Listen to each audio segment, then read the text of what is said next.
Oyuncaq vertolyot lazer vasitəsilə hədəfi divarda əks etdirir və ona atəş açır.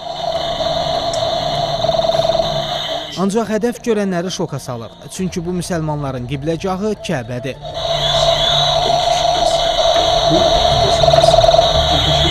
İslam dinini təhqir edən, uşaqları müsəlman düşməni kimi yetişdirmə məqsədli oyuncaq vertolyotu Beyləqan rayon sakini Ruslan Nəzərovun övladına Bakıdan nənəsi hədiyyə kimi alıb. Bunların fikri ancaq o ola bilər ki, müsəlmanları bir-birinə düşmən eləmək, uşaqlarımızın psixologiyasını pozmaq, yəni İslamdan uşaqlarımızı, bizim xalqımızı uzaqlaşdırmaq, aralı salmaq. Anti-İslam təbliğatını Çin istehsalı oyuncaqla aparan, istehsalçıların uşaqların şuur altına təsir etmək niyyətləri aydın görünür. Nənəsi ilə Bakıya gəzməyə gedərkən bunu alıb gətiriblər.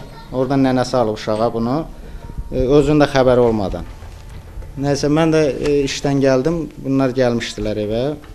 Mən də işdən gəldim, uşaq oynadanda divanda oturmuşdum. Bir anlıq gördüm, vertolyot belə dönəndə lazer divara düşdü. Gördüm orada Kəbənin şəkili var. İngiliscədə nəsə deyir, bombardıman eləyir.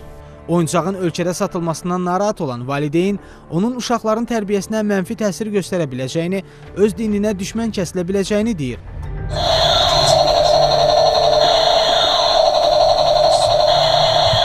Belə oyuncaqlar uşaqlara həm də aqressiya aşılayır ki, bu da onların psixoloji tərbiyəsinə ziddir. Bəs bu vertolyot kimi təhlükəli oyuncaqlar niyə mağazalarda satılır? Satanların xəbəri yoxdur, yoxsa qəsdən edirlər? Fikrini öyrəndiyimiz satıcılar oyuncaqların hamısının funksiyasından xəbərdar olduğunu deyirlər. Funksiyalarını onlar əlbəttə bilirik. Bilməsə yəqin ki, bunu vurmarıq ki.